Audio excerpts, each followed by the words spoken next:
Next up, I am very excited to welcome to the stage Chief Scientist at Salesforce and adjunct Stanford professor, Richard Socher, for a session on leveraging AI. Thank you very much.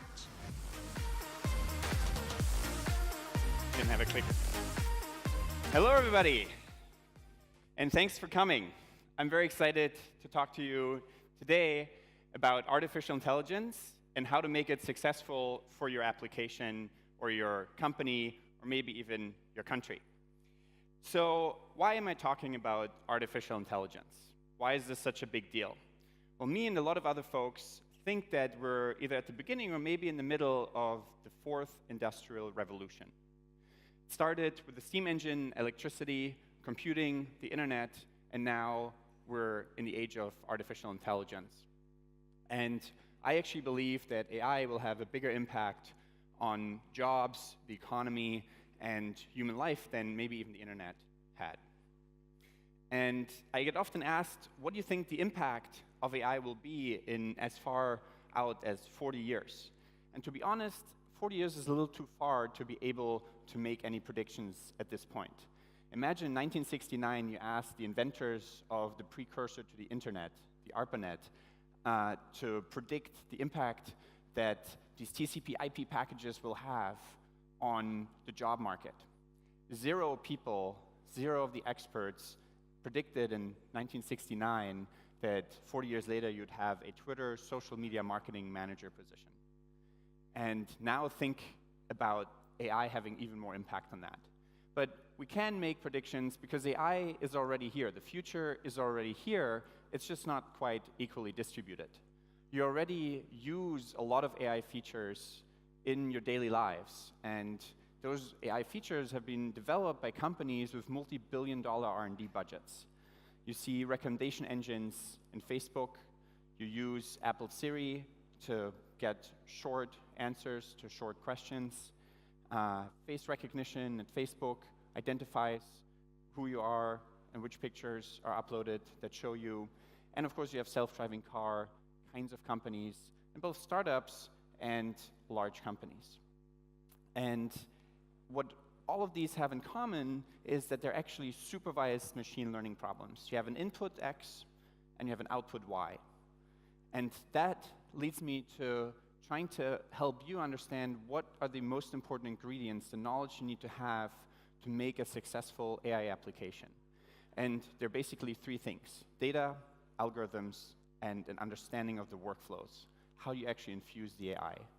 And the biggest stumbling block that companies will have to get AI features off the ground is to actually have all the data in one place and labeled with the kinds of outputs they would want an AI to predict. That is a major stumbling block. There are all kinds of data. There's customer relationship data, there's visual data, textual data, recommendations, and so on. And having it all in one place, integrated, potentially in the cloud, but as long as it's all in one place and labeled and clean, then you can actually get started with real AI features. Then, fortunately, on the algorithmic side, a lot of the algorithms are actually public. We're in research groups, at Salesforce Research, Facebook, Google Research, and all these other places. We're actually publishing the algorithms in peer-reviewed academic conferences. And so, in most cases, they're even open source. So this becomes an important piece if you want to build completely new kinds of AI applications. But if you want to do standard things, I think it'll actually be less and less of a bottleneck in the future. Now, workflows is a pretty general term, and it's quite different if you're Uber and your workflow is trying to very efficiently match drivers with passengers. It's very different if you're a CRM company and you have sales and service organizations and people, and it's yet again different if you're a consumer company. And so you need to carefully think about how you actually infuse AI into the workflows so that people feel like they're empowered and augmented rather than slowly getting replaced and are training their own AI replacements. So it's not just those three things, data, algorithms, and workflows, but you also have to look at the people behind these AI applications and the organizational structure that they're in. For some of the most advanced AI features, we actually often start in a research group inside a larger company or through an acquisition that built a new kind of capability, comes up with new algorithms, models, and then figures out how to actually optimize everything to create a proof of concept.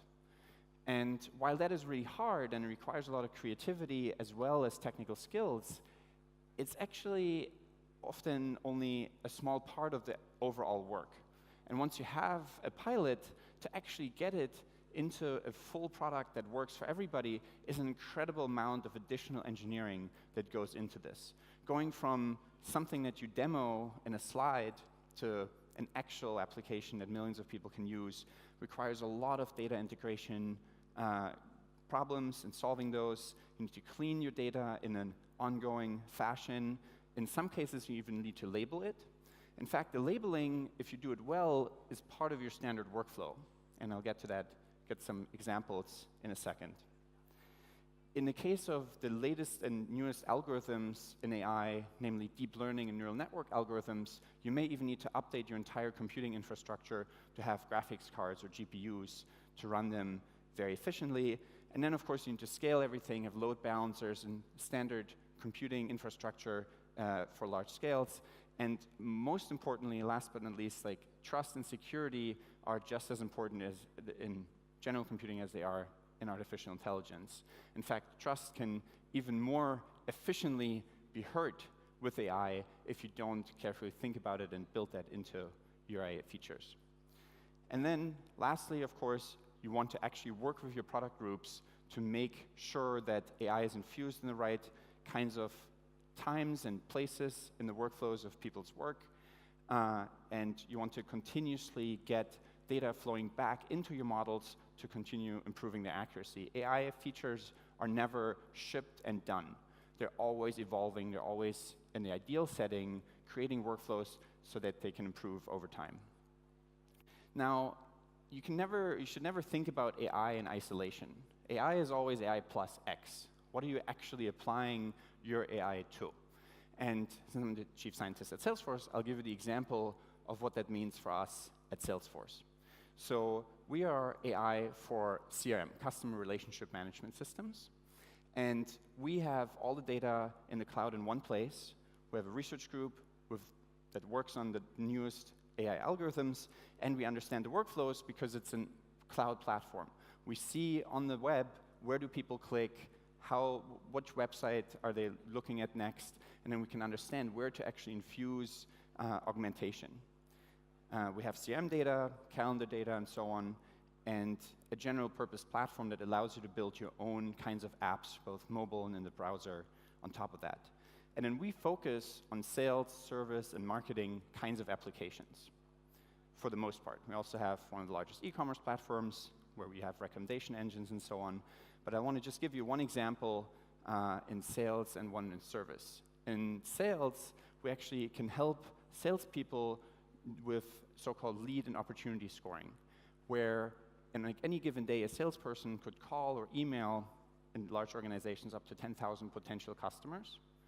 And we can go through all the history of communications between these two customers or potential customers and the company that you're working at. We can look at external data, news corpora, and so on, and then say, on this given day, these 10 people are the best to actually reach out to. That will save the salesperson time, and it also helps all of us to not get calls that we don't want to get for products we don't want to buy.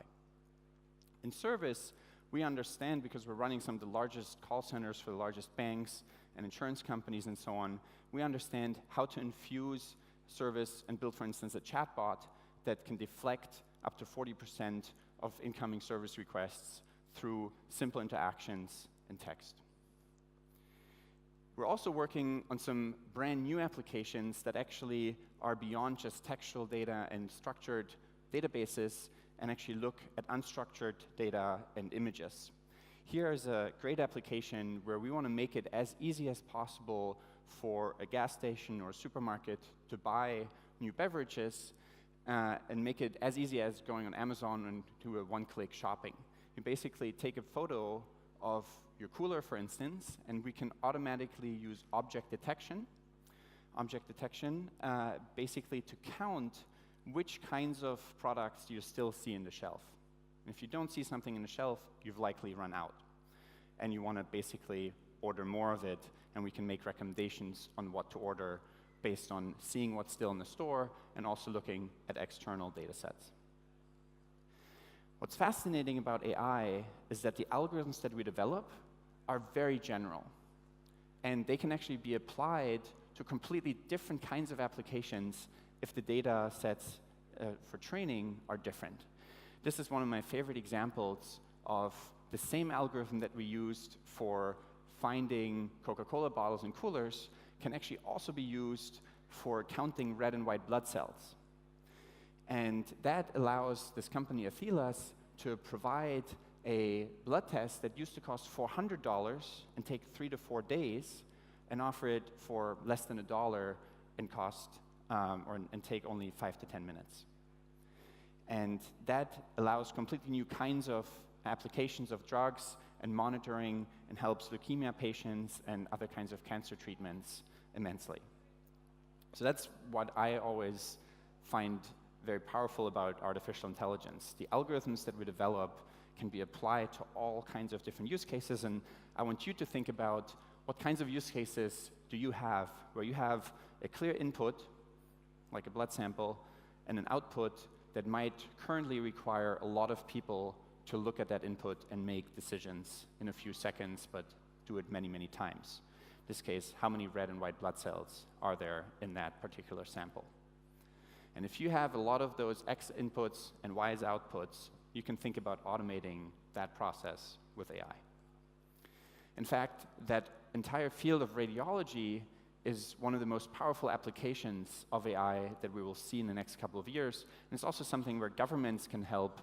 And I think especially the Singaporean government is particularly poised and in a great position to make this kind of application a reality. Because if every organization, every hospital that makes a scan uploads an anonymized version of that scan and the resulting radiology report into an anonymized database, we could essentially automate 50+% of radiology and then offer radiology services in countries that might not have the best radiologists on staff and great hospitals and so on. All they need to do is at least have the scanner. Now, I want to also tell you a little bit about some of the next upcoming AI applications that we're just working on in research. This is a paper out of my research group where we worked on translating from images into text. So far, I've told you mostly about image applications where you just look at images alone, but we're actually seeing more and more of a merging of different kinds of modalities in AI. And here the modalities that we're talking about are visual and textual. And you actually see here some examples of translations and an image that was the input and the sentence that was the output of that model. And you have a little girl sitting on a bench holding an umbrella, and on the right side you actually see where the algorithm is paying attention to in the image in order to generate that description. And this is quite incredible. Up to like 5-10 years ago, none of this would have been possible. We couldn't have even correctly identified the umbrella in the first place. And it's also incredible because we can at least get a little bit of a sense of where the algorithm is looking at, how it's actually making certain kinds of decisions. And again here, the input was an image, the output was a description, and we had hundreds of thousands of those kinds of mappings for training. So now it works on unseen images with new constellations of objects.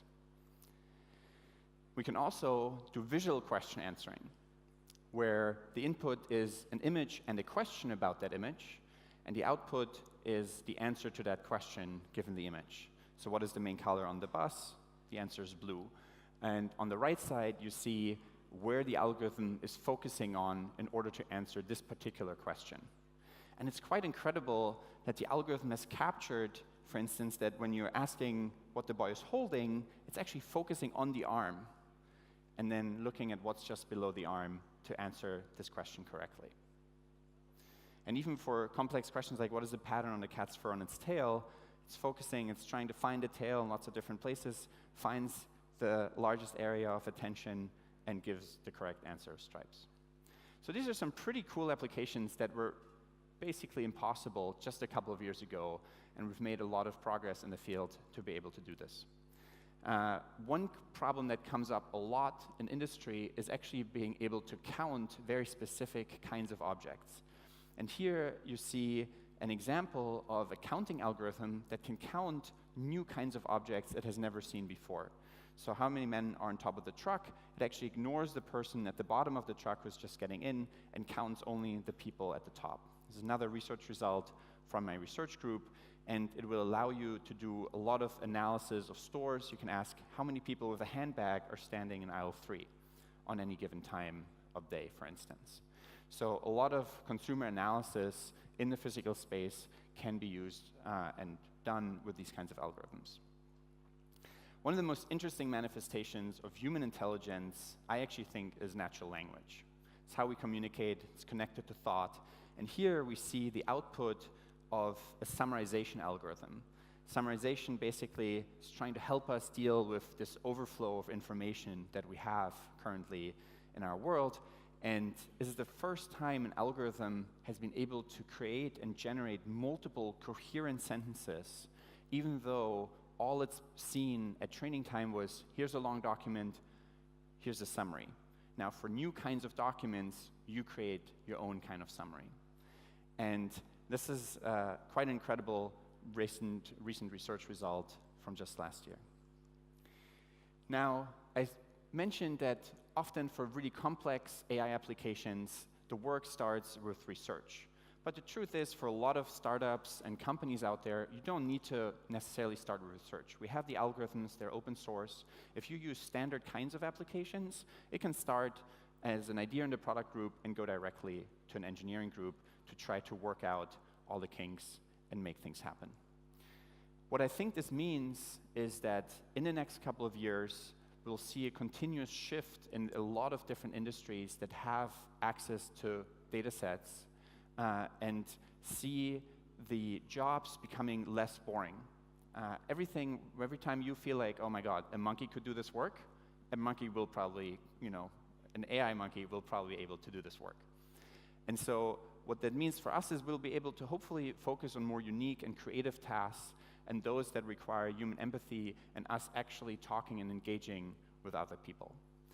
And with that in mind, I think it's very important to also take a step back and carefully think about the impact that AI has on other people's lives. And the main worry that I have there is not on the singularity and the self-conscious terminators that will take over the world, but instead it's the bias that we have in both the problems that we work on in AI and also in the data sets that the AI is used for training, or the AI is using for training its outputs. And if those data sets have sexist or racist biases in them, the AI will just pick that up. So if you use an AI algorithm to make HR decisions like who should get promoted, and in the past it was not as many women who should have gotten promoted but didn't, then the AI will just pick that pattern up and amplify it potentially and continue with it. So we need to be very, very cautious when AI applications are touching human lives in medicine, in HR, in hopefully not, but probably military applications and so on, and really carefully think about how can we get rid of the bias in the data sets and make the AI do the right thing. Thank you.